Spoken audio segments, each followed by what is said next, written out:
Hello, and welcome to this week's episode of the Widening Your Aperture podcast. And I'm being joined today by Sheryl Green, who is a six-time author, and we're going to be discussing mainly her newest book, which is You Had Me Know How Setting Healthy Boundaries Helps Banish Burnout, Repair Relationships, and Save Your Sanity. Here's my own very copy of this. It was phenomenal. Hi, Sheryl. Hey, thank you for having me. It's great to have you here. So tell our audience a little bit more about who you are and what you do. Sure. So I'm a mental health speaker and author. I've been writing for about 15 years now. I actually used it as a cathartic process after a divorce. So started out with fiction, writing funny serial killer novels. And there's 3 of those still sitting on my hard drive collecting e-dust. But about, I would say 8 or 9 years ago, I switched over to nonfiction, decided that I wanted to be a speaker. And everybody said to me, well, if you're going to be a speaker, you have to have a book. And I was like, all right, I've actually done that a few times, so I think I can do it.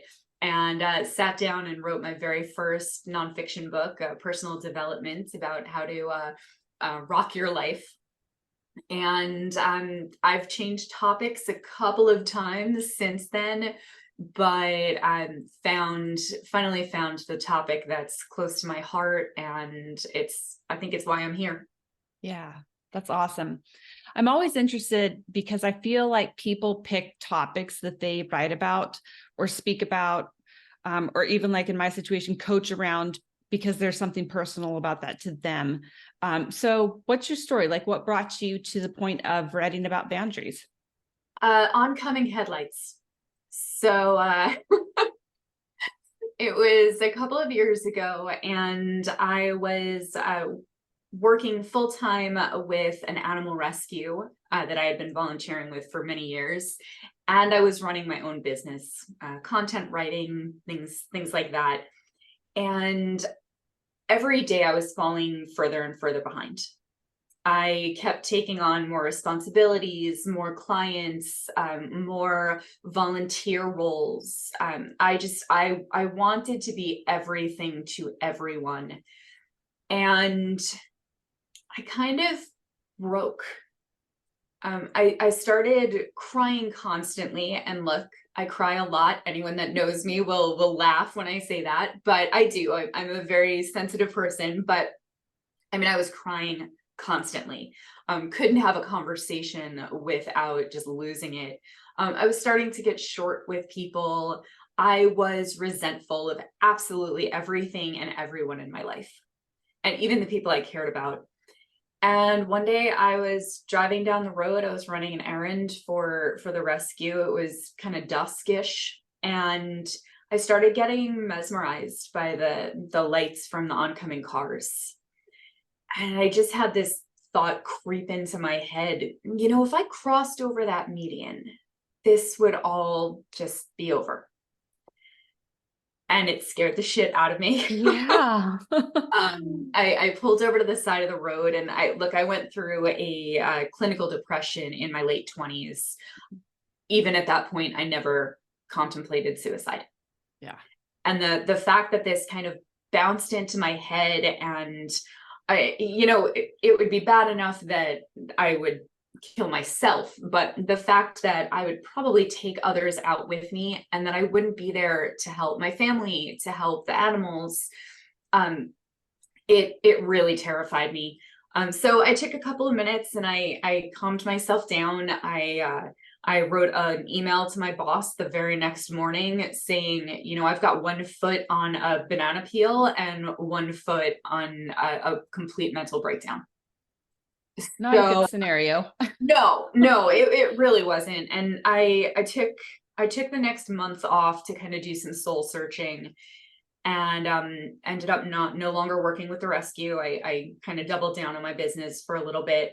But that's not actually what got me to write the book. It was the impetus that changed my life, but Sure. it took about, I'm going to say 8 or 9 months before I started falling back into old patterns. And a friend of mine asked, would I be willing to be the incoming president for our local speakers chapter?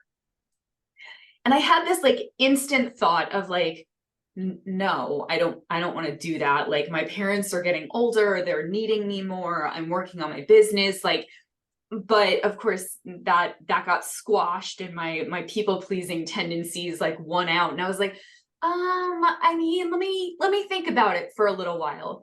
And I did that. I gave that to her as an answer for almost 3 months.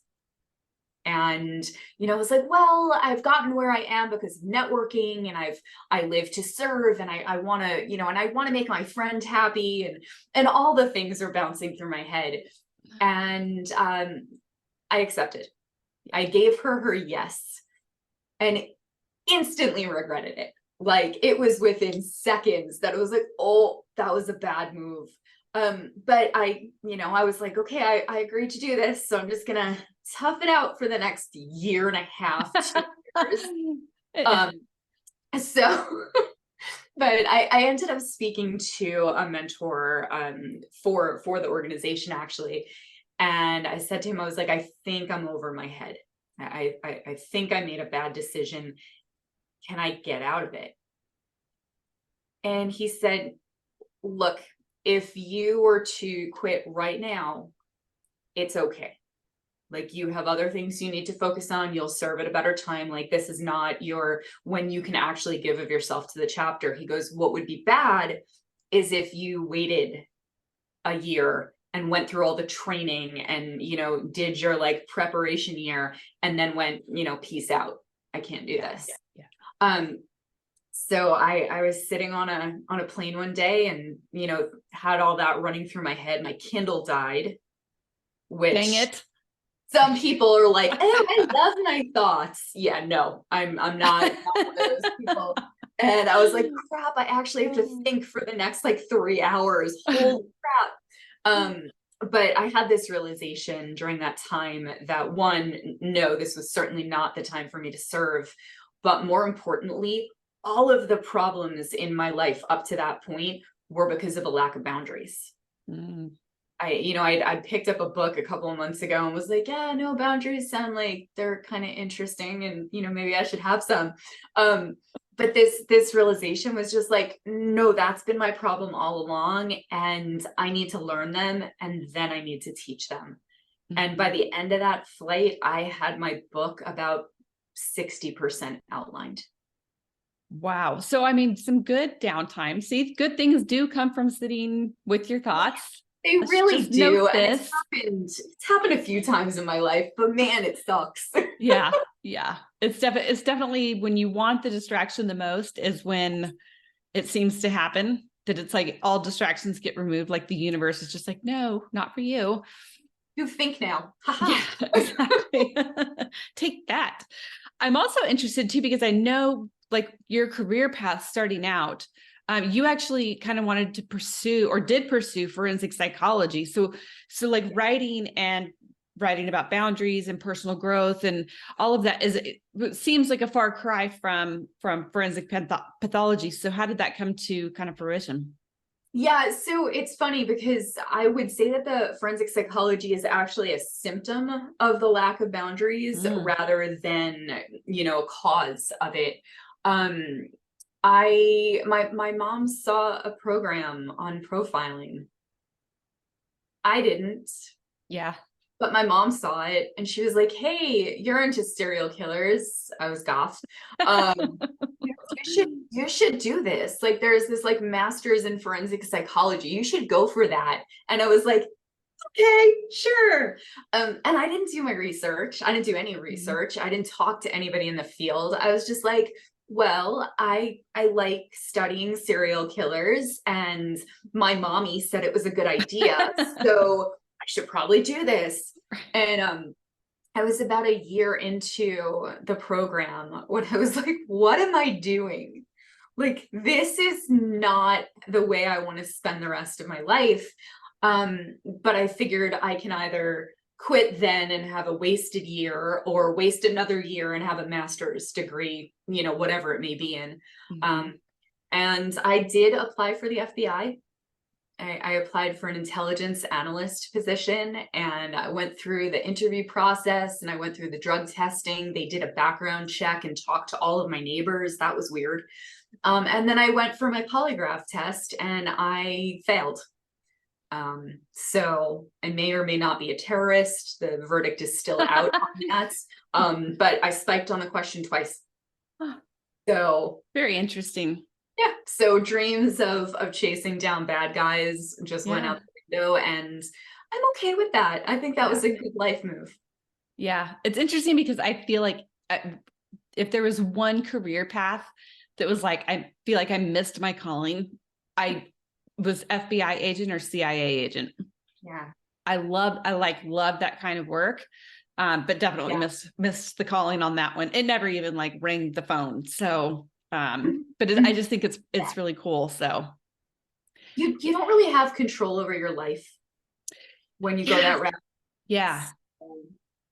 Yeah. I mean, I feel like there's downsides to every career that you choose for sure. But yeah, that would definitely, like, once you're into that, it's like, it's real hard to get out.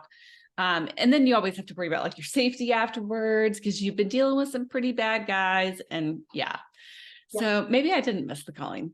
Yeah, you're maybe good. That's why I'm still alive. So, and then how long ago was it that you moved to Las Vegas? I've been here for 15 years now. Okay. Had a whim banger of an ending to my marriage. I was living in North Carolina, and we'll leave it at, he did a very, very, very bad thing. And I left. I came out here to start over, and it was a little rough in the beginning there. You know, went through the depression, the bankruptcy, I only know my parents, my dad and my stepmom in Vegas, and no one else. But it really forced me to come out of my shell, to figure out who I am, to face the like overwhelming like shyness, and to really kind of reinvent myself. And apparently it's not the first time I was going to do that. So I feel like we go through several of those, but I don't know about the complete life overhaul reinvention, because that's a special kind of reinvention. I'm very much in that space right now. Like, everything changed. It's messy, and it's hard to navigate sometimes. And I think you ended up writing your book From Surviving to Thriving based on that experience that you went through. So yeah, I think it is so helpful when people share those experiences, because other people are going through them, and it gives them almost like that light a little bit of like how to do things, or what are the tools that they need to develop. And it was very much the same for me reading this book. It was like, I mean, you gave very tactical tools down to like the script that you use in certain situations. So for anybody who's wanting to have boundaries maybe for the first time, or wants to make their boundaries better, this is like your Bible right here. You really did cover everything. So let's maybe start at the beginning, and because I think there is a little bit of confusion around this sometimes, what a boundary actually is. Yeah, so I like to explain boundaries in a way that we can understand. And that's if you think about your property. So your physical, your house, your apartment, your farm, your mansion, whatever you might live in, there is something around it. So you've either got a fence, like a physical fence, you've got property lines, you've got a tree line, you've got walls if you're in an apartment building, whatever it may be. And that is where the outside ends and where you begin, and vice versa. If you think about it, like, it would be very odd if you came home and your neighbors were having a party in your backyard. Like, it would be strange, like, for most people, most neighbor relationships, that shouldn't happen.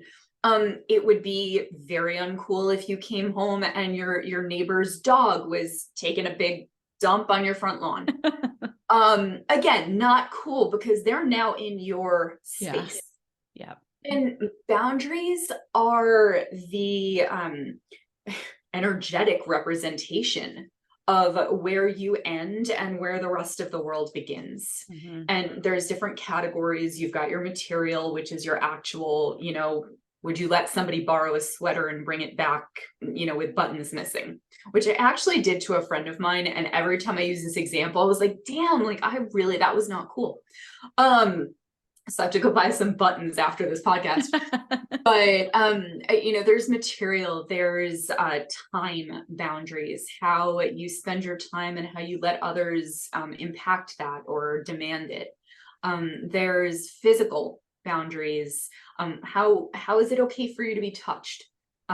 We see this a lot when it comes to kids, and I'm not a parent of humans, so please take this where it's coming from.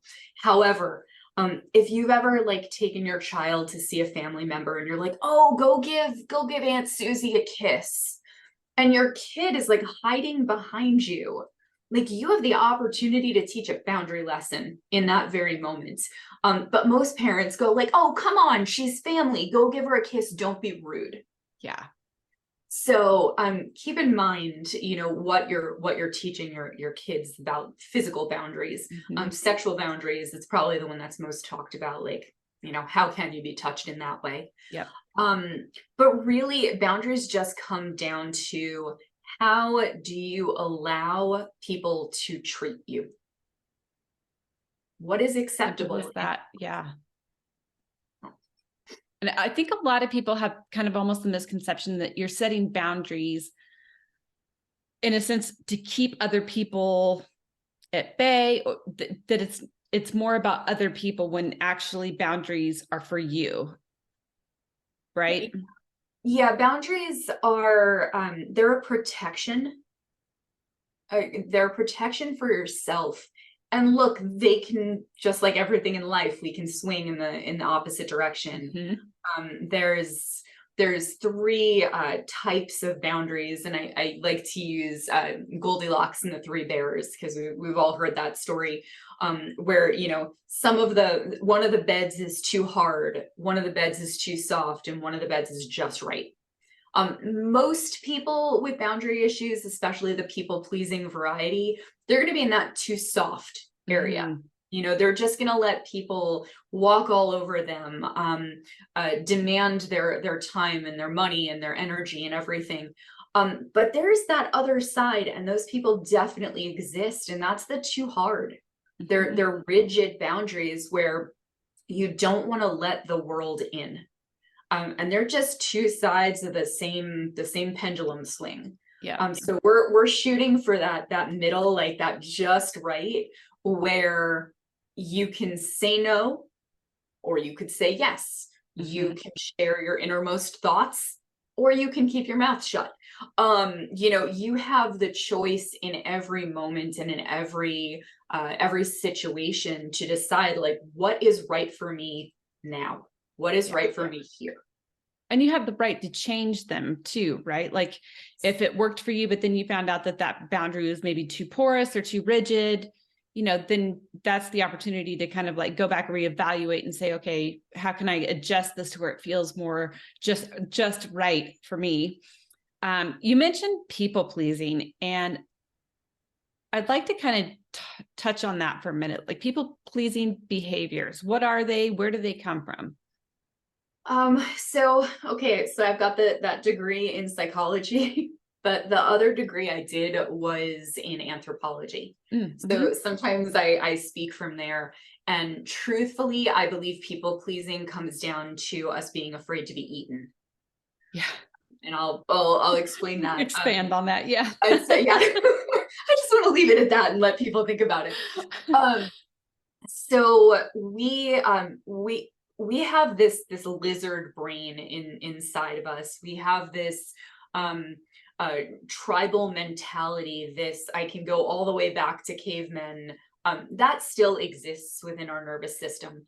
And there is a concept of, if I am cast out, if people don't like me, if I don't pull my own weight in the tribe, then I'm going to be thrown out. I'm I'm going to be on the fringes of society. Yes. And when you're out there, when you're cast out from the tribe, when there's nobody watching your back in the middle of the night, then you could potentially become dinner for a passing wildebeest or whatever else happens to be out there in the dark.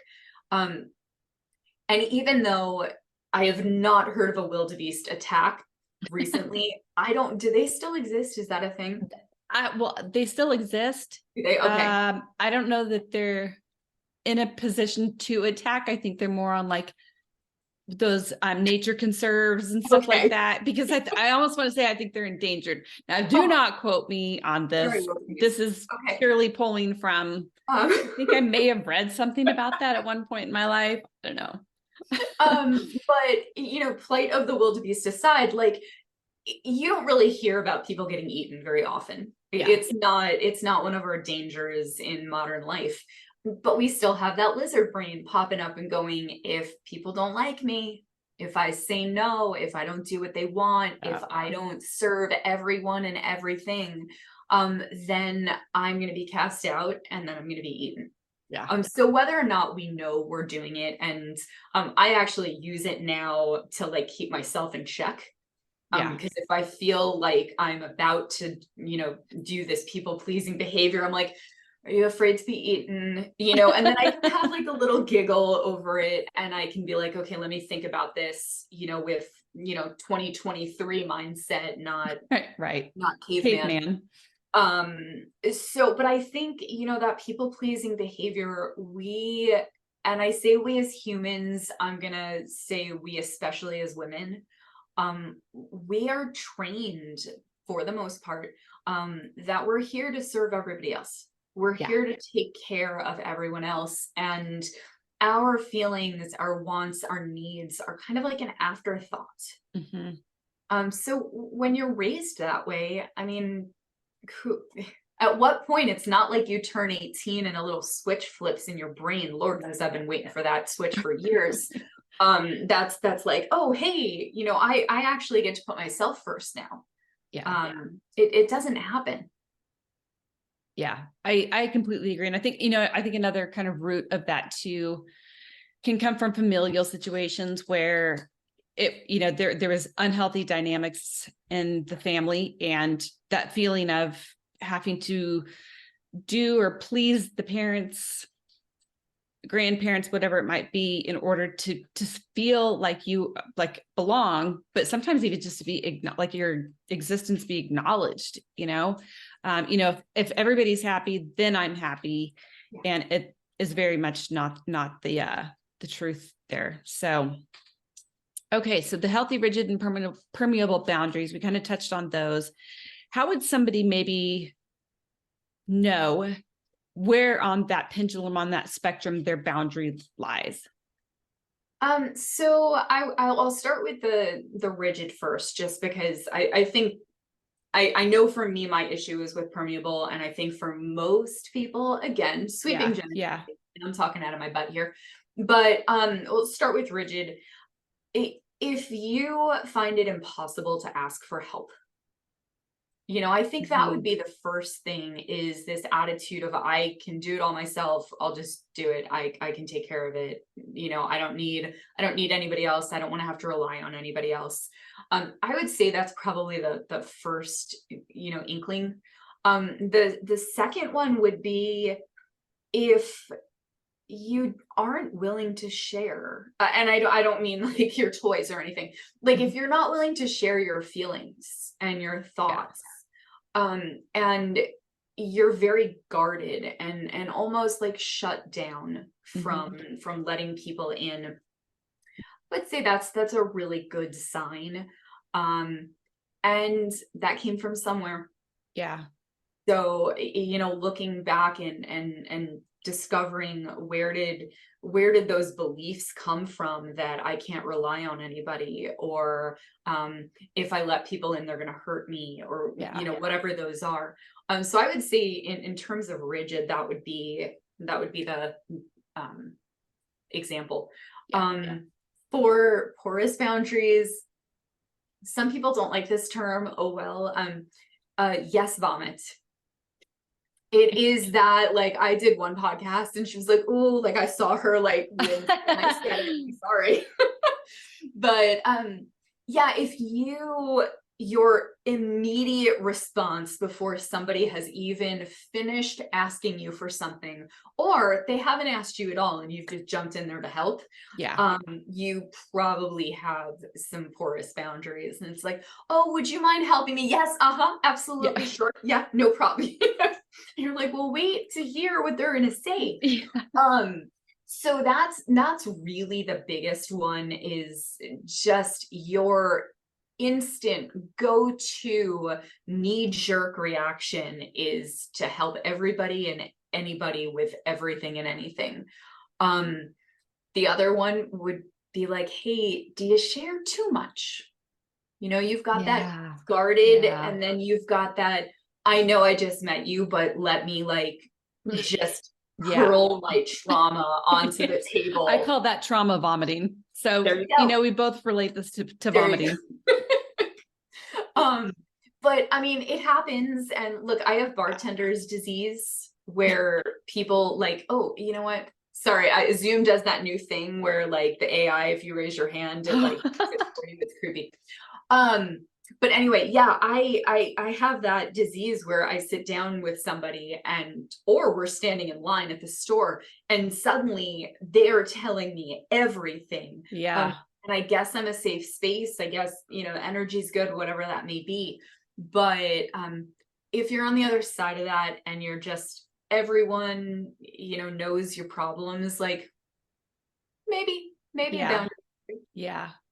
I thought maybe, of course, this is so stupid to think that like I'm the only person in the world that experiences this, but I'm an ultrasound tech. And so usually when we're doing an exam, I mean, we're with the patient, they're laying on the table. It's very like therapist therapy, like setup kind of thing. And it never fails. Like they will just start telling me everything. And I don't ask for it. I'm like, I'm focused on doing my job. I try to just keep it small talk, but it's like, it happens all the time. And then, like I'll come out of the room and my coworkers are like, well, why were you in there for so long? And it's like, well, we had to do a therapy session on top of doing the ultrasound. So yeah, I guess it's like an energy that we must give off or people feel safe with. I don't know, but yeah, it is a thing for sure. Ultrasound tech disease. Yeah. I mean, I hear from a lot of other, like professions from other people, but it's definitely some sort of vibe that we are giving off that says like, oh, come tell me all your stuff. Nothing is considered TMI, which is the furthest thing from the truth, because sometimes it gets uncomfortable. Like what they share, I'm like, oh God, I did not need to know that. Yeah, for sure. So when we think about like the non-healthy boundaries, the rigid and the porous, like where do actually any of our boundaries actually come from? So I always sound like I'm blaming parents here, and I'm not. Like, look, I studied Freud and I'm not interested in jumping on that bandwagon. But really, I mean, what we learn in childhood is what we bring in adulthood. The problem is parents that don't have boundaries can't teach them. Yeah. And, we have this experience, like I said before with, visiting Aunt Susie. And it's like, look, in that moment, like the parent has the option to say, it's okay. If you don't want to give her a kiss, you don't have to. Would you be comfortable shaking her hand, giving her a hug, or do you just want to wave? They've got that, I'm not going to say tool because they don't have that, but they have that option. Yeah. However, most people, most parents are operating from the same, wounded little kid mindset, and the same, I'm afraid I'm going to get eaten. Yeah. And what happens if your daughter or your son is rude and refuses to kiss a relative? Like, are you going to be thrown out of the family? Yeah. And are you going to be eaten? Yeah. So really, it just all comes back to that damn wildebeest. But just keeps creeping around the corner. He is. But look, parents can't teach what they don't know. Yeah. And if you were not raised in an environment that fostered boundaries and that communicated boundaries and that knew what they were and found them acceptable, Right. then again, there's no switch at 18. So Yeah. now here we are in our 30s, 40s, 50s, 60s. Usually people figure it some out in Yeah. their older years, but some still don't. Yeah. And you're just sitting there going, I have to learn this entire world that I never even knew existed. Yeah. It's funny because I think in our planning call, I had told you, I was like, this is the skill that I wish I could take back to my earlier years and be a boss at, instead of having waited until like, late 30s, 40s to be like, oh, I need some boundaries around this stuff. Because it would have changed things so drastically for me. I mean, just my sanity in certain circumstances, the relationships that I had, for sure. It is so key, like, to get this down and learn this. So with that being said, how can someone start setting boundaries? So the first thing that I always want to impress upon people is you have the right. People, they love to throw around that no is a complete sentence. It is absolutely great, great little quip there. But if you don't believe that you have the right to say no and to set a boundary, that doesn't matter. So that's always the first thing that I want people to understand. And like, okay, listener, watcher, whatever we call you, you have the right. I am giving you permission to set boundaries. That's the first thing, is that mindset shift. Yeah. And after that, like, look, there's a lot of belief work that goes into this. And there's a lot of sitting with yourself, sitting in silence. So sorry, as I mentioned, I'm not a fan of that. But there's a lot of inner work that has to be done. And whether you are okay doing that by yourself, whether you need a therapist, if you've got some severe trauma, and I said this so many times in the book, like, not a clinical psychologist, and certainly not sitting in front of you, despite how it may sound when you're reading. If you have deep seated severe trauma, like, please, find a therapist that works well, and read the book, like, go through it, but like, have a therapist on standby that you're working through this with. So I always have to mention that. But doing that belief work and figuring out, like, where did this stuff come from? And maybe it came from Aunt Susie, but where did it come from, and what does that new belief have to be now? So uncovering that, like, oh, I am afraid of being eaten. Yep. Like, actually, the last time that I set a boundary, or even attempted to, I lost a friend. Or a family member doesn't talk to me anymore, or I lost a job, or whatever it may be. Like, there may have been a negative effect from it. I'm not even going to say consequence. There may have been a negative effect. And that could be in there. Yeah. So I would say, accept that you have the right to, and then figure out why you believe you don't. Mm-hmm.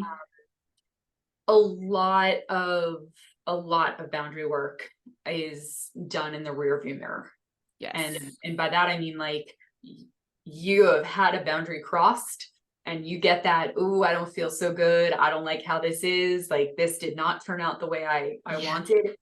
And you look back and you see what happened, and what did you do, like, how did you handle it, and then you fix it going forward. Mm-hmm. Because we can't go back and change. And, we can kick ourselves all we want, but we didn't know better at one point. And even once we do know better, even, once you've done all this work, you've read the book, you've worked with a therapist, you've read other books, whatever it is, like, you're still learning a new skill. You're still building a new muscle. And I had an experience about 2 or 3 weeks ago now, and I share this not because I want to jeopardize my expertise or whatever you want to call it. But I share it because I'm still making mistakes. And I mean, you're human, Sheryl. yeah, I know. I try not to be, but I know. I try to be a perfect human, but I really do. But I was standing in line at the grocery store at the pharmacy waiting to get my flu shot. And you know how you can feel people next to you? Like you could just feel them. yeah. And I like kind of did one of these. The woman behind me was standing so close to me that like if she had sneezed, we would have been married in some cultures. I mean, it was just this incredibly like, I don't wear perfume, so I'm not sure if you're trying to like, I don't know what's happening right now. But in my head, I'm having this battle of like, just turn around and ask her to move back a little bit. But I'm always playing this game of chess in my head. If I do this, what will they do? And I'm thinking, 30 moves down the line. And I'm like, oh, I'm going to end up getting into like this wrestling match with a senior citizen next to like the CBD display. Like, and I'm going to be rude. Right. If I ask her, even if I ask her nicely, I'm going to be rude. And, I wrote a blog about this and I share it with people because I wrote a book on this. I'm a subject matter expert on this. Yeah. But it's still hard. Yeah. It's still like these ingrained beliefs and, we're learning. Yeah. So what am I going to do? I'm not going to like beat myself up for it. I'm going to air it for the world. But I'm going to learn from it. And I'm going to say, you know what? Okay, what could I have done in the future so that I don't end up with this like boundary hangover after like, oh man, I didn't do what I was supposed to. So, in the future, and I talked to some friends and they're like, oh yeah, no, I just ask people like, are you okay?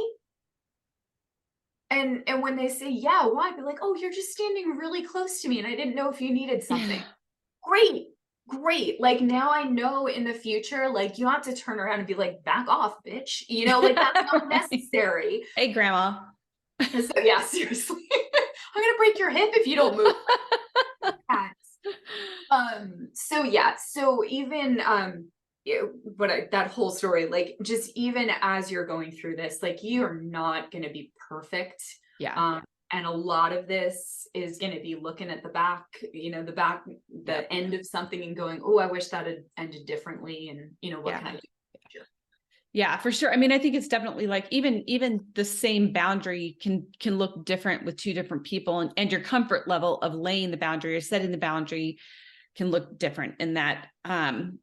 So two things that I want to touch on that you mentioned as far as, how we start setting boundaries and looking at this. And you talked about, if you've got trauma and these stories are coming up from a very dark place from the past, absolutely seek therapy to work through that. I think I'm starting to recognize that therapy and coaching together is a powerful combination. So the therapist is taking care of the stuff that they're good at, which is going into the past and digging up and working with the trauma.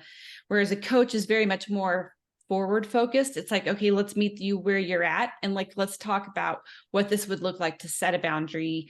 And then being that, that person that circles back and says, okay, you did it. How did you feel? Do you feel like it was the right boundary? And also coaches are really good about working with beliefs. Like, where did the belief come from? Is it true? How can we replace that belief with one that's more empowering? So I think that's a great tool to incorporate alongside therapy. Yes. And then you mentioned losing people when we set boundaries. And as much as it sucks, it's kind of one of the things that actually happens on a pretty regular basis. Because once you've changed who you are and what your boundaries are to somebody who is probably taking advantage of your lack of boundaries to begin with, that you're gonna lose people in that process. But I think you always have to look at it from the standpoint of, if they're meant to be in my life and they're going to support me in being this person, this authentic person that I am, and putting boundaries down that are for me, and my well-being, then maybe I don't need that person in my life, which is a very hard thing to kind of reconcile, but I think it's necessary. It is. And, the realization that not everyone actually deserves to be in your life. Yeah. And I mean that in your personal life. I mean that in your professional life. I talked about firing a client was possibly the most exhilarating thing I've ever done in my life. And I've jumped out of airplanes 6 times. So the fact, this really was even more exciting. But yeah, look, we've allowed people to treat us a certain way for 20, 30, 40, 50 years, whatever it may be. People don't like change. Yeah. And, when you suddenly stand up one day and go, actually, you know what? You can't borrow my money, or you can't take my car, or whatever it happens to be. You can't talk to me like that. People are going to react in one of a few ways. There's every once in a while, there's that one person that's going to be like, yeah, you got boundaries, like a girl. Yeah. And they're going to adjust like that. And it does happen. They've been waiting patiently for you to realize that it's an issue. And they're excited that it happens. They're in the minority, but they do happen. Yeah. For the most part, you're going to get some pushback. You're going to get those people that are like, oh, I'm sorry, did you just say no? Right. Like, what is that? Yeah, exactly. And those people they're gonna take some time. They love you, they care about you, they respect you, but this is a new world. This is a new era. And they're gonna have to adjust to it. And sometimes they're gonna push back, like, wait, are you sure you don't want to do this? Are you sure you don't want to help me? They're gonna use guilt. Like, well, if you don't help me, who's going to? I'm not going to have anybody. Like, they're going to use all these like dastardly tools. I don't know where that word just came from, but I like picture like guy with a mustache with the curliness. But they're going to use all these tools that they have to kind of push you back into their comfort zone, and truthfully ours too. But eventually they're going to come around. Yeah. And they're going to respect that and be like, okay, I see things have changed. Like, I have to plan my day out better now instead of expecting you to save me, or whatever it is. And then you've got the people that you were talking about, that they're not going to adjust. They're going to continue pushing your boundaries. They're going to continue disrespecting you. And at this point, the ball's in your court. Do you go back to, okay, well, they won't listen to me, so I guess I'll just take shit again. I guess that's just who I am. I don't want to lose them. So, or you're going to be like, peace out. I thank you. You're gonna thank them for being in your life. Like, sorry, I was just watching Marie Kondo. So you're gonna like thank your shoes. You did a good job, and I'm releasing you. And you're going to let them go. And yeah, it's painful. Yeah, absolutely. But in the long run, it feels so much better to know that you're surrounding yourself with people that respect you, and vice versa. And people that care about you. And that's better than having, a lot of false friends. Yeah.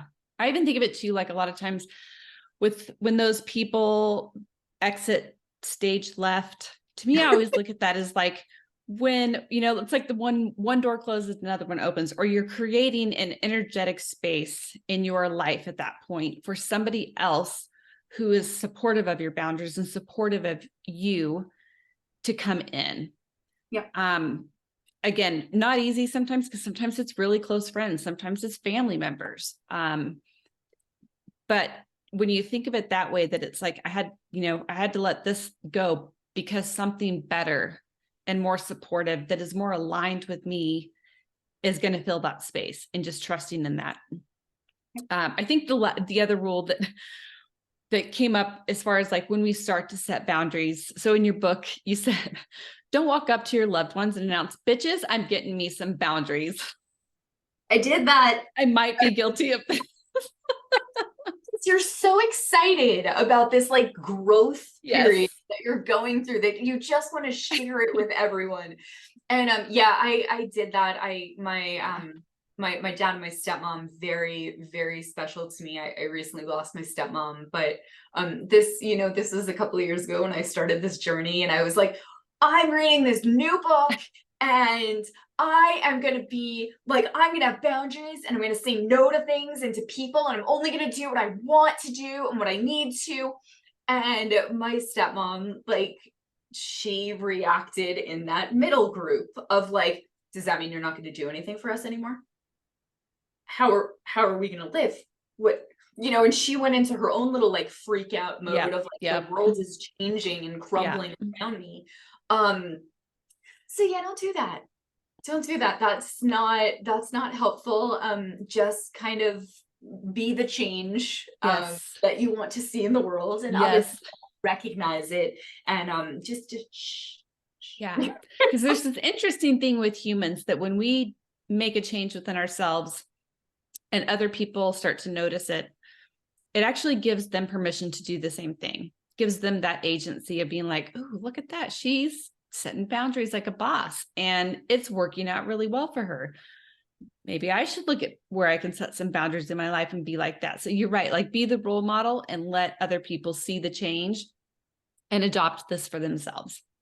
Well, and I think that's the really cool thing about boundaries is when you have healthy boundaries, and when you're on this journey, you are literally lifting everyone around you. Yeah. Because it takes good boundaries to recognize good boundaries. And I mean, look, early on, before I knew what was what, I remember people saying no to me, and the nasty ass thoughts and words that went flying through my head, like, you selfish bitch, like, how can you do this? Like, you know, a lot of times it was around rescue, like, this is for the animals, you know, and I have this like self-righteous, like, how could you possibly not want to do this first? And now I realize, like, oh, that was a boundary. Right. You weren't being an asshat. You were just setting boundaries. Yes. So the cool thing is, like, when you start to get these boundaries, and when you start to create like a healthy line, you are giving permission to other people, because then when they say no, you're like, oh, cool. And it's like, wait, what? I'm out. Hold on. So yeah, it really does. You're lifting everyone around you. And that's, I mean, look, I worked hard on my mission statement, and it's making the world a better place one boundary at a time, because it really is going to take everybody, you know, stepping up and like having these healthy boundaries to accept them from other people. And the more that, you know, the more we do it, the more our friends do it, the more their friends do it. And it's just this like beautiful, beautiful poster. And I think, you know, when you're first starting to enter into the world of boundaries, it can be tough to like stand your ground. And you kind of come up with this concept that I just love called boundary buddies. And so you had talked about a situation where you had a friend who was having a hard time with laying boundaries herself. So she adopted you as her boundary buddy. And then another friend of yours had asked her to do something. She's like, you need to call Sheryl. She calls you, and she's like, I don't know why I'm calling you. And did you ask her to do something? And yes. Okay. She's not doing that. I feel like everybody needs that person in their life to be like, nope, she's not doing that. Look, sometimes it's a lot. At that point, when that story actually happened, like, I couldn't have said no for myself. But it was a lot easier to say no for somebody else, because it was removed. There's no emotion there. There's fallout. There's no, you know, there's no fear of being eaten. So yeah, like have that person in your life, and maybe it doesn't necessarily come down to that. Like what's the Jiminy? It's the Jiminy Yeah. creative boundaries. Like maybe it doesn't come down to that, but have that person that you can go to in your life, and one, you can blame them for needing time. And I was single for a very, very long time after my divorce. I just got married in March to an amazing guy. And we both experienced this like boundary buddy phenomenon at the same time. Because I am very, very generous with my time. Overly, way too generous with my time. He's too generous with his money. And when we first started dating, and we went very quickly, like 0 to married, or 0 to in 4 months. But we, I got a call one day from a friend, like, oh, can you pet sit my dog? Uh-huh. It didn't matter that I was literally like going to have to change travel plans to take care of this. But yeah, of course. I mean, especially it's a dog and it's my friends and I have to help. And I told, my husband's name is Tom. I told Tom, like, hey, oh yeah, so we're pet sitting for this guy. And he goes, I said, I'm pet sitting. And he goes, we live together now, right? He goes, I is a we, and you have to check with me on stuff like this. And it wasn't like a controlling thing. It was like a respect thing. Sure. And I was like, oh, yeah. And I went back to the friend because the timing really was terrible. But same thing happened with him.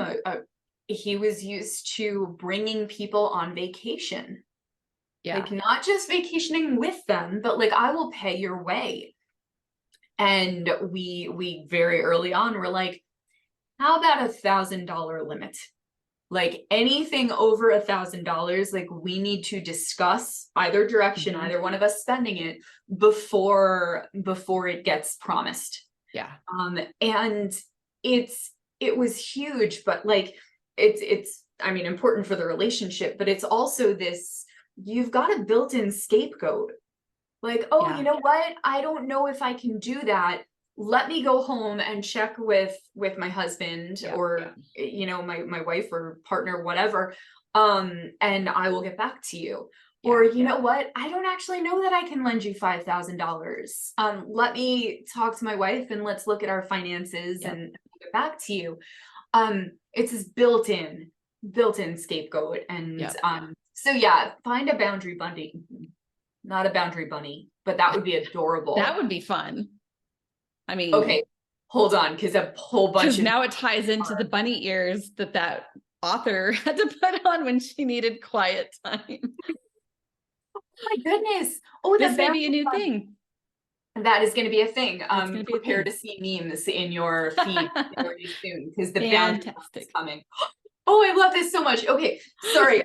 So yeah, find a boundary buddy. And, just a friend that you can bounce things off of. I have a friend that I text her at least once a week. Hey, I have this opportunity to speak, take a class, do this, blah, blah, blah. What do you think? And she asks all the questions. Yeah.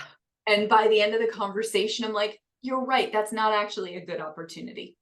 And she's never said it. She just walks me through it, so that I shut off the yes vomit. And it's a mirror. Yeah, for sure. On the opposite side of boundary buddies, however you want to look at it from this point moving forward, are the boundary busters. Yes. Who are these people?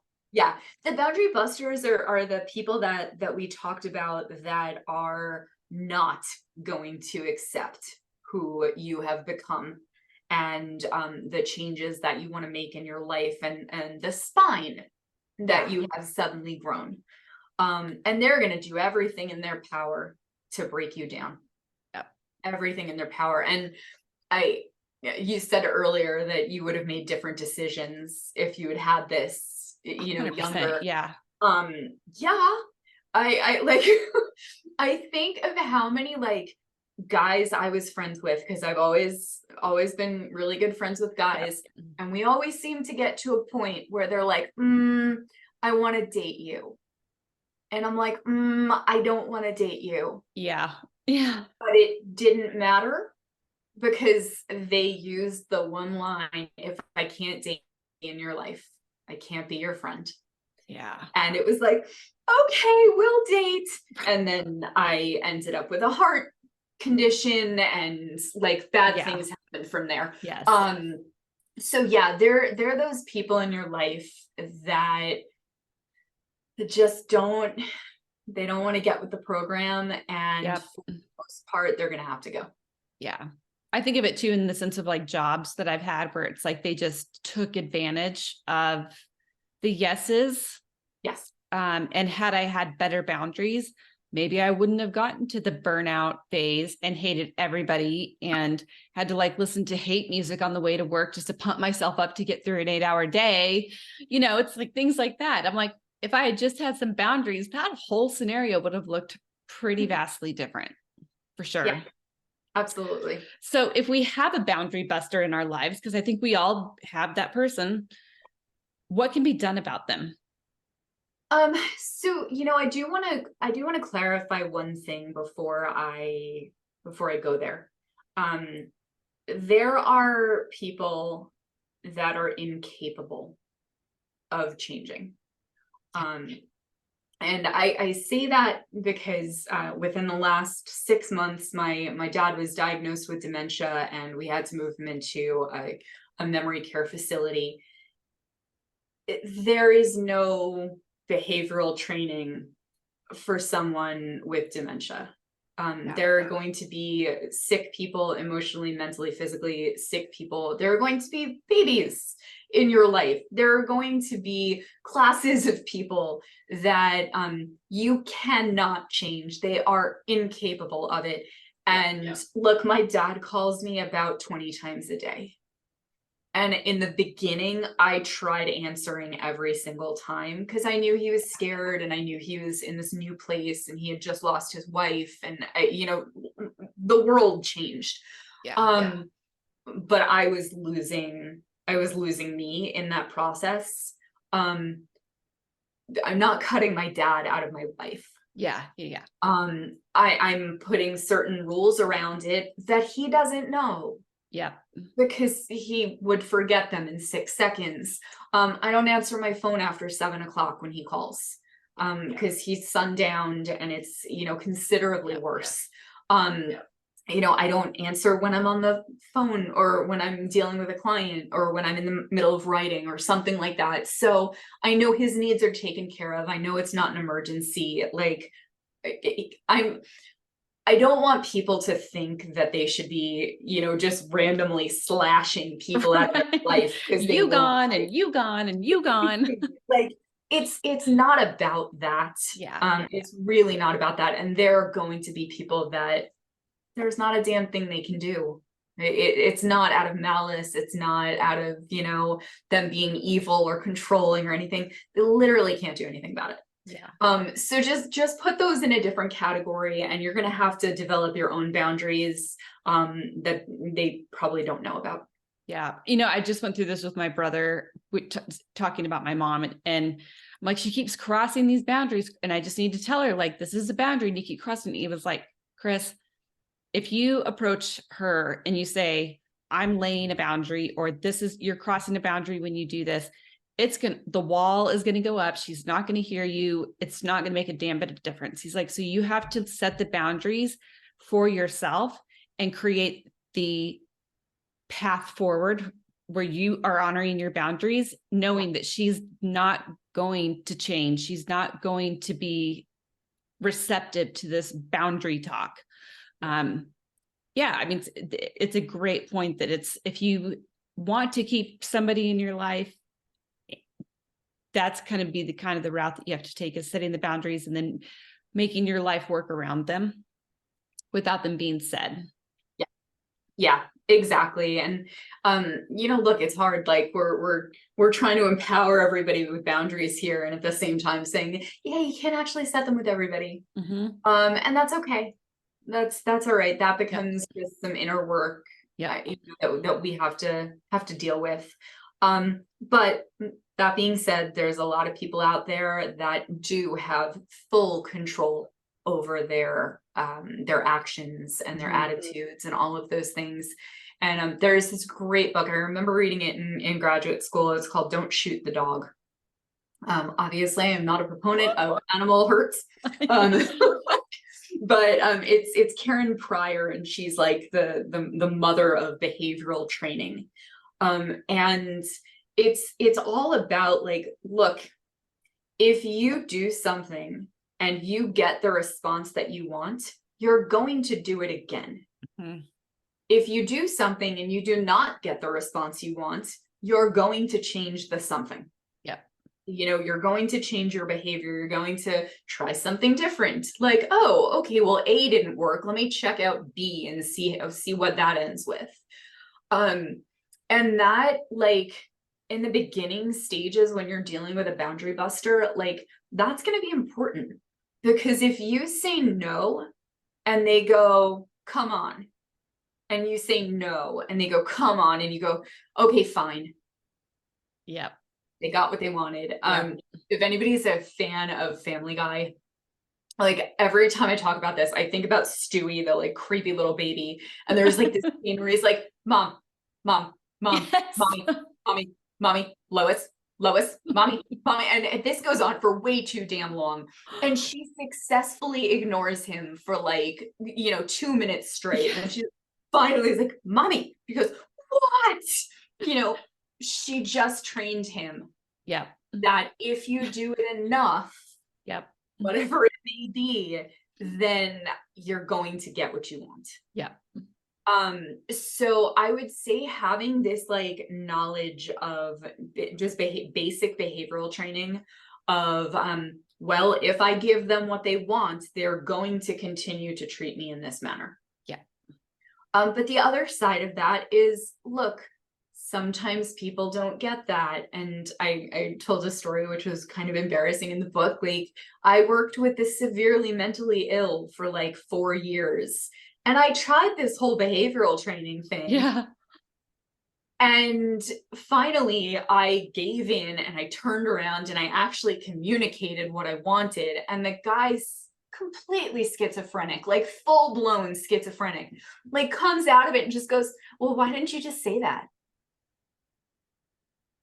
Owned. Got it. So I actually have to communicate. So you know what, part of dealing with those boundary busters is saying, you know what, I realize in the past I have allowed this, whatever it may be. I realize in the past, you have called and texted me at 6 o'clock in the morning on a weekend, and I never stopped you. Moving forward, that is no longer okay. These are my office hours. This is, explaining your situation. Like, I know that in the past you have shown up at my house unannounced. That is no longer okay. So moving forward, here's what I need. I need a text from you. I need a call. I need to schedule something 24 to 48 hours in advance, whatever your boundaries are, whatever. How do you want to be treated? And then let them know that, because people are not mind readers. They aren't. They're not. And they may recognize that they're not getting what they want.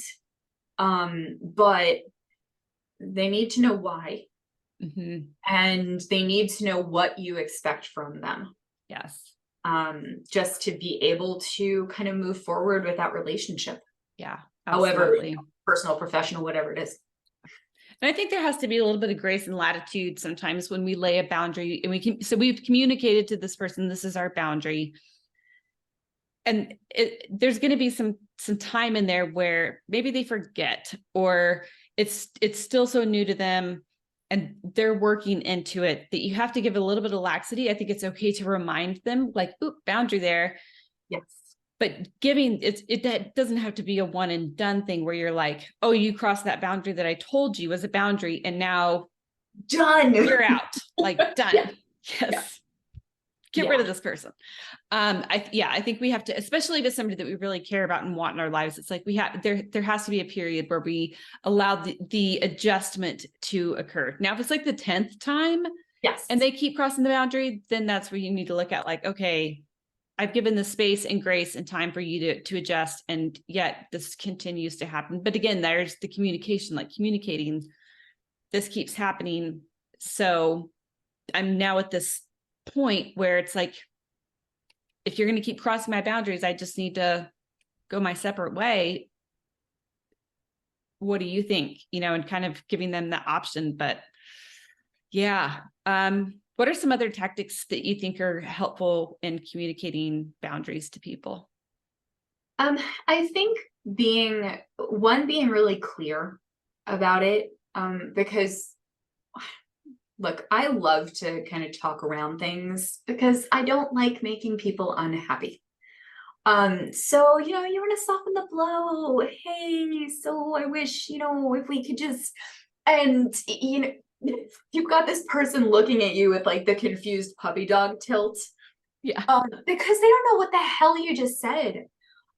So, I mean, that's the first thing is like, be really clear, one, with yourself about what you want to communicate, but then be really clear with the other person as well.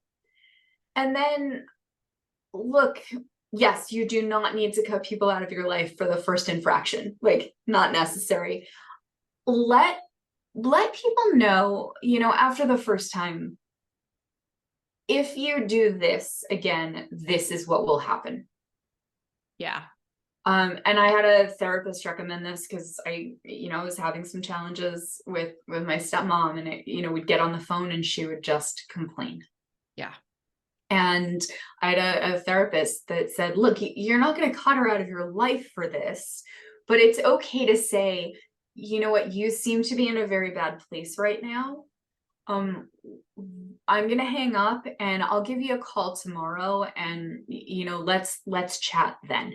Yeah. Because again, behavioral training, like if you complain and I listen and I call you, and you complain and I listen and I call you, then it's okay to complain. But if you complain and I say, I'm not in a space where I can hear that right now. And look, maybe you had a really bad day. Maybe you're always there to listen to people and you just got shit on for the last 3 hours by someone else, by a friend. You're not in the place that you can accept that, and saying like, hey, I'm not here for that right now. I can't do that right now. Let's try again tomorrow. Yeah. So yeah, communicate clearly and tell them what's going to happen. Yeah. Be I think clear that's great.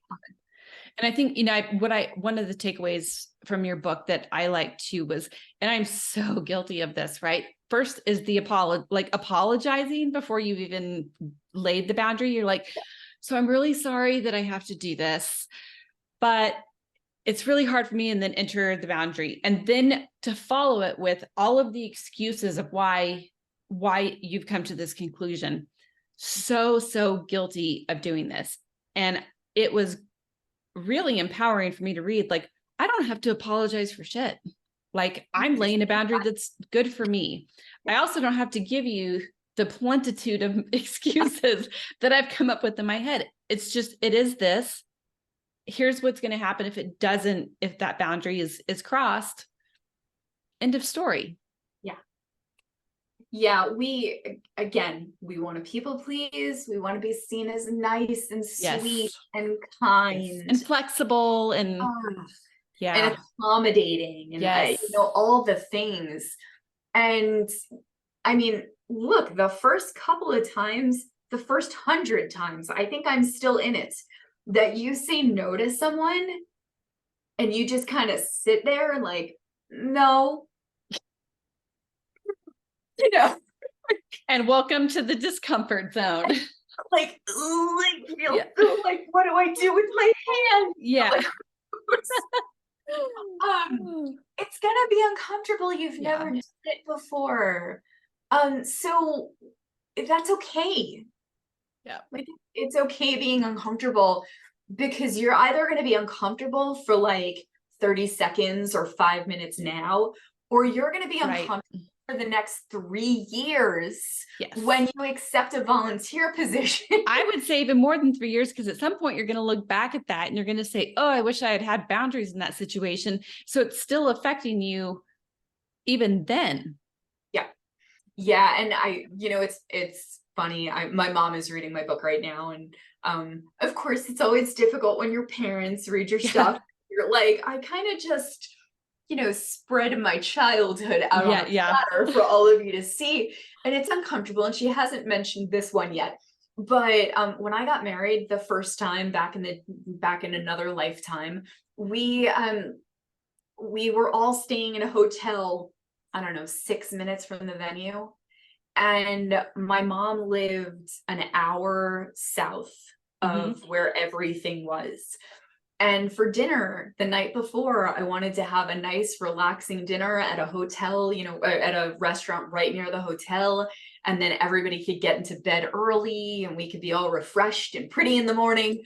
And my mom was like, well, I would love to have everybody over to my house for pizza.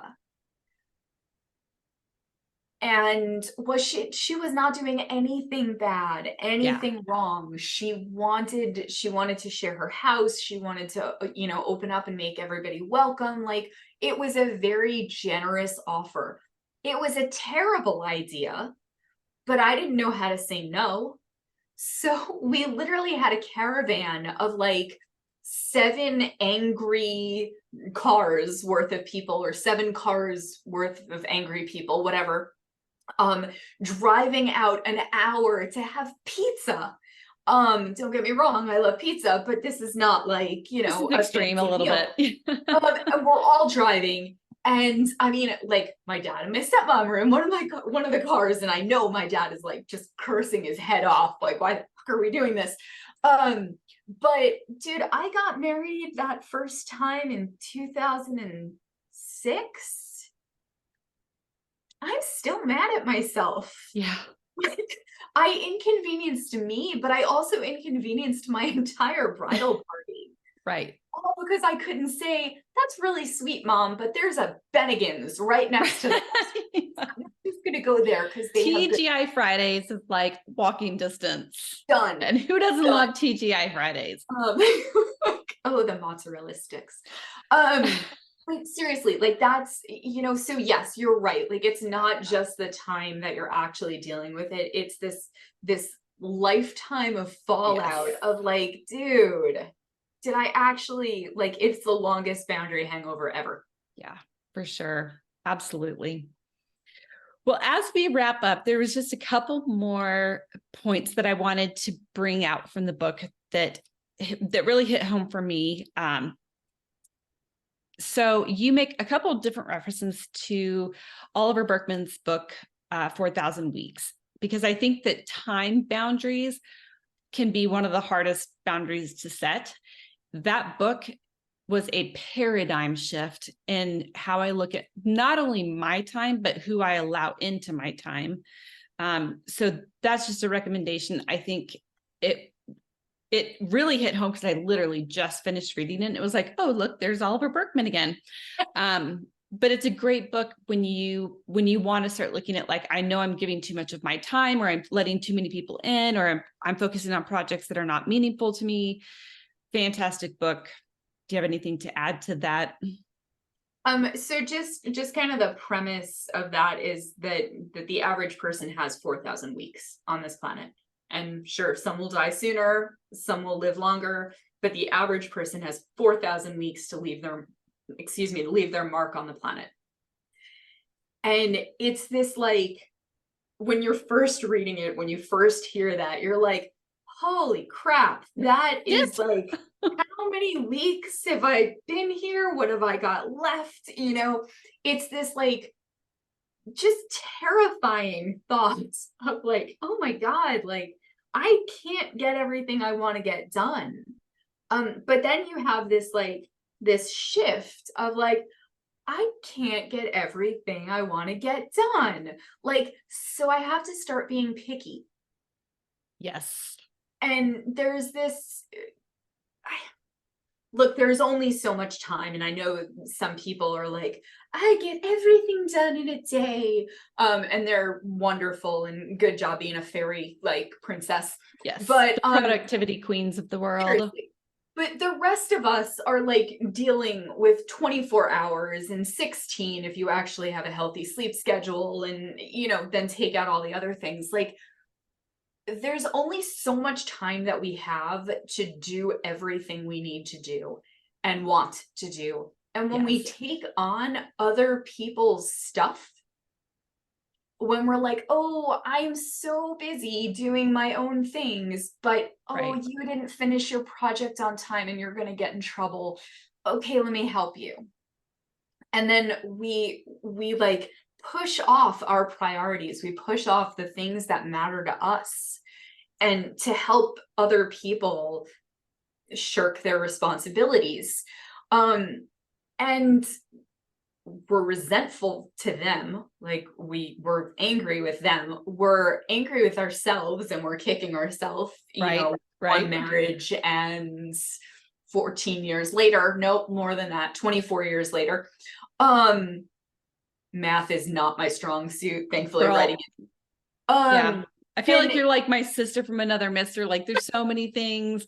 Reading your book, I was like, I get this, human. Thank you. It's like same kind of lexicon, everything. It was like, do I have a sister out there that I didn't know about? I mean, it just, yes. So math, bad. Good. Time zones, bad. So I would love a sister. What else was bad? Time zones. We talked about this in text this morning. Yes. No, it's, you know what, this daylight savings time is messing with everybody. Yes. So. And then Arizona does not honor daylight savings time. And they're so smart. they are, but at the same time, it double fucks with my head. Like everybody else went backwards and forwards, but I stayed the same. So now who do I belong to? So yeah, I don't know what we were talking about before we. Sorry. So the time and productivity and Oliver Burkeman and 4,000 weeks. Yeah. Make sure you do what you want to do first. And if you choose to help someone out of the kindness of your heart and because you want to help them and it's out of love and not a fear of being eaten, do it. That was one of the biggest things that I wanted people to realize. I still, even after all of this, believe that we are on this planet to help one another and to serve. That is still my core value is service and philanthropy and caring and nurturing and all of the things. And this book, this movement, this mission, whatever it is not like a big middle finger to the world. Right. I am not suggesting that you wake up one day and say, fuck all of you. I am putting myself first and I'm not helping any of you assholes. Like that is not the goal. Right. I just want people to have permission and the ability to sit back and say, let me evaluate that and let me make an intentional decision. And the funny part is that was the original incredibly boring title for this book.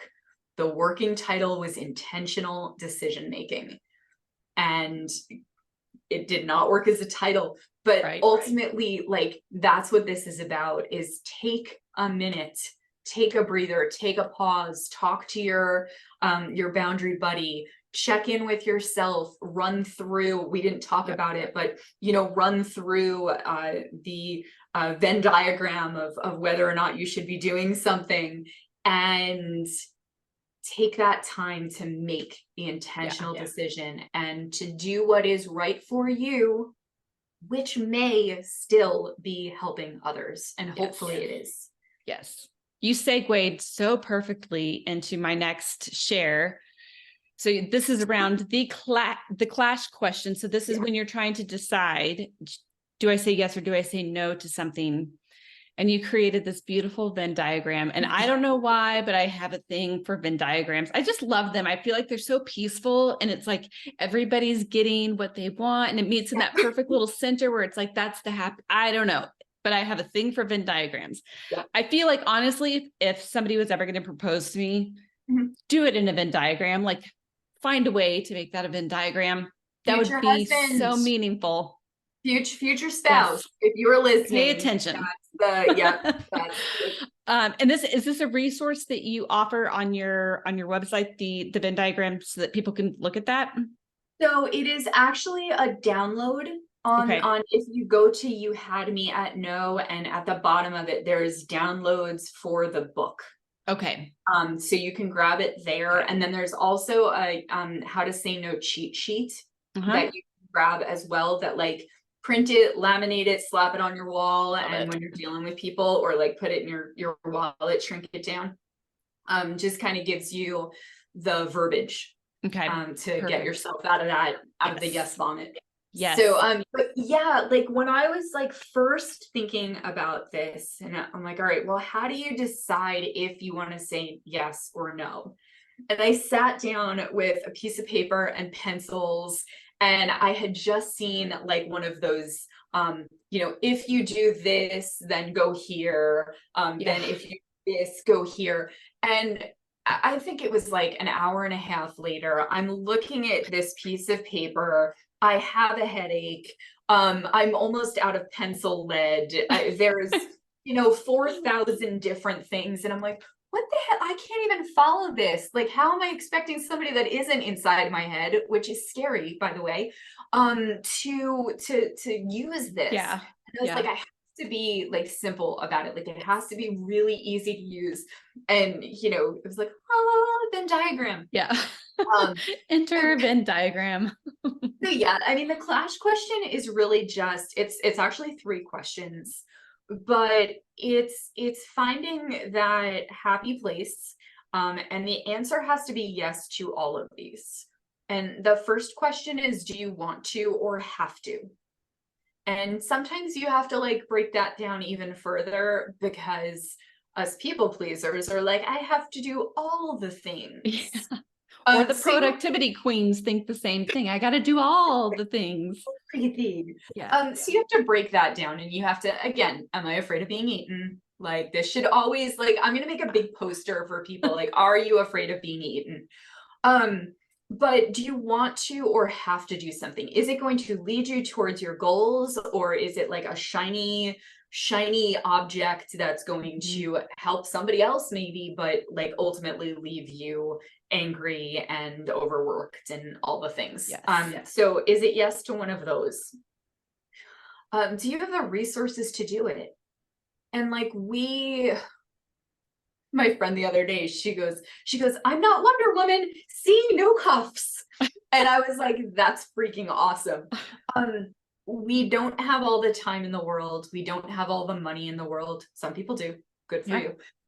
We don't have all the energy and bandwidth in the world to handle something. We have a finite amount of resources. And if you don't actually have the resources and the ability to carry out whatever you've agreed to do, like, you're now being irresponsible. Yeah. You're now saying like, and you know what, I'm gonna throw someone under the bus without actually throwing them under the bus. We're in the process of buying a new house. This is the only thing in my office right now that looks good. The last 3 weeks have been pure unadulterated hell, because a friend of mine told us that he could do the mortgage loan, and he overpromised.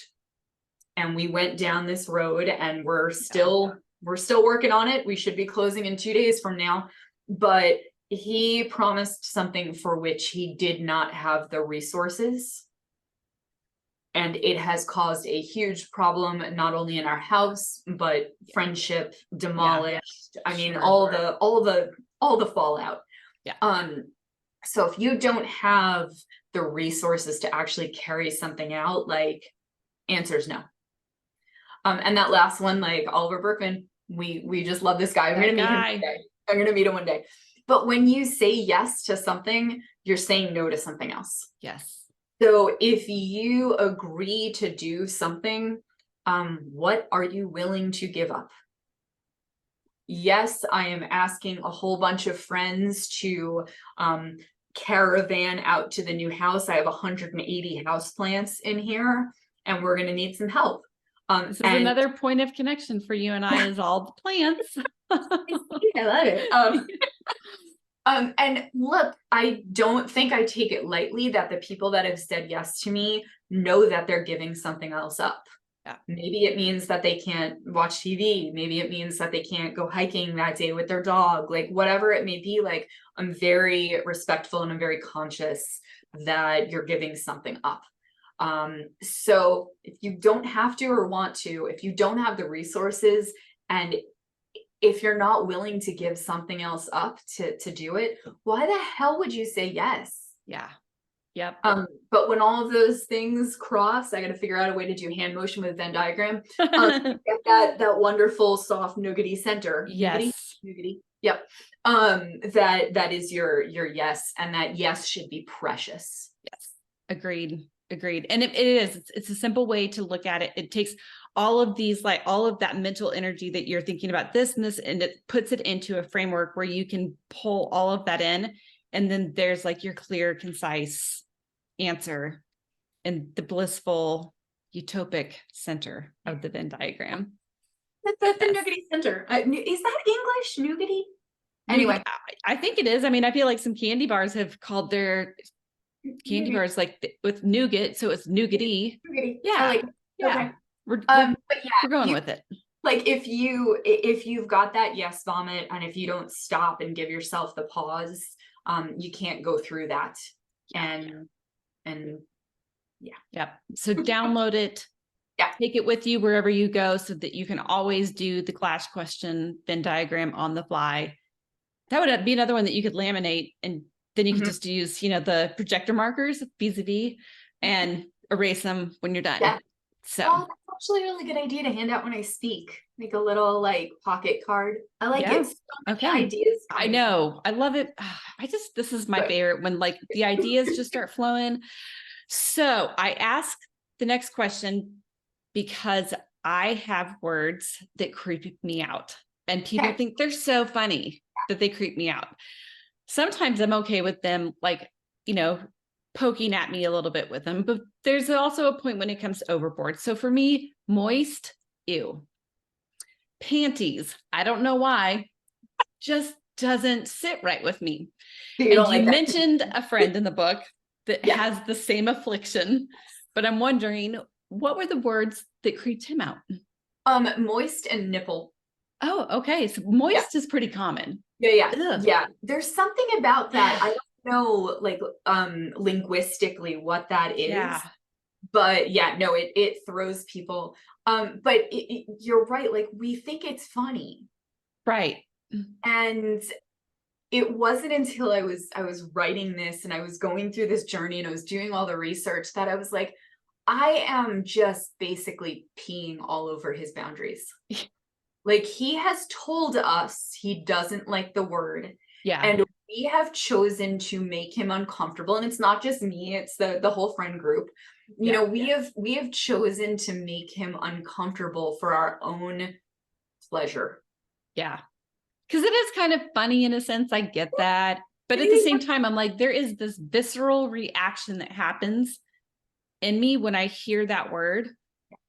And it's not a good visceral feeling. So like I said, my family pokes fun every once in a while there. It's like, whatever, I can handle that. But it's like, just be sensitive to that. And I will send you a podcast episode that Dr. David Engelman, he's a neuroscientist. He actually did a whole episode about what is it with these words that people don't like why is it? And it's certain, like, pretty common words.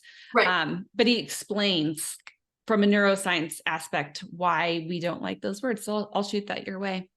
Interesting. Yeah. Look, there's that saying, you have to be a good friend to have friends. You have to respect other people's boundaries for them to respect yours. And it's not fair. It's selfish. It's just plain rude to go around expecting the world to bend to your will and to do whatever you want them to do and need them to do, but not accepted in the other direction. Yes. But to say like, no, you don't get to treat me this way, even though I get to treat you this way.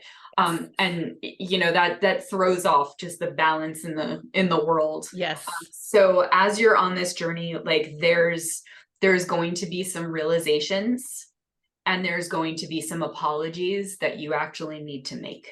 Yeah, absolutely. And you know, it's I think that's part of the 12-step thing is actually going making amends. Yep.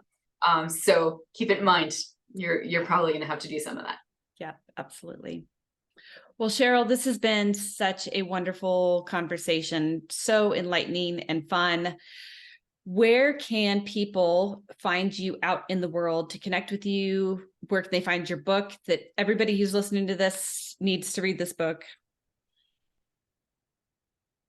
There it is again, flash, flash for all of our viewers on YouTube. And also, this I just found out about, and I'll be getting on Amazon. Is it on Amazon? Yes. So both books are available on Amazon. If you live in Las Vegas, I'm doing some events at some point, but you can grab them on there. I decided to make a coloring book. Love it. Because boundary work helps you relieve stress. You're not overwhelmed when you're not promising yourself to the world. And I was like, well, what else do I do for stress relieving? I'm like, coloring. So I made this coloring book for adults, and there's one spicy word in there because it's me. But it's just quotes from the book and some inspirational stuff to get you going on the boundary journey. But yeah, so that stuff's on Amazon. My websites, I have Sheryl Green Speaks, and that's with an S. And I also you had me at no.com. Social media, I'm on Instagram. There's a TikTok account out there that's hasn't had anything done with it since my college intern left after the summer, because I don't know how to do TikTok. So, but Instagram and I think TikTok are both Sheryl Green Speaks. And yeah, find me on LinkedIn. I'm out and about. I love to connect with people. If you have a boundary question, like hit me up. If you liked the book, please tell me, and please leave a review on Amazon because it helps other people find it. So yes, absolutely. So we will be sure to put all of those links into the show notes so that people have easy access to all of those. So I typically round out every episode by asking a question. And last season it was like 3 fun questions. And this season I kind of came down to 1 question to ask every guest, just because to see what their answers are. So if I were to offer up the phrase to thrive in life, what comes up for you?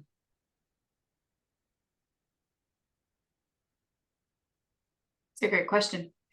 To thrive in life, surround yourself with good people and animals. And fur people. Yeah. Yes. Yeah. Surround yourself with people that deserve you. I think that's a wonderful, wonderful answer, and very different than all the other ones I've gotten. It's so interesting because it's like, I feel like there's this pot of answers coming together.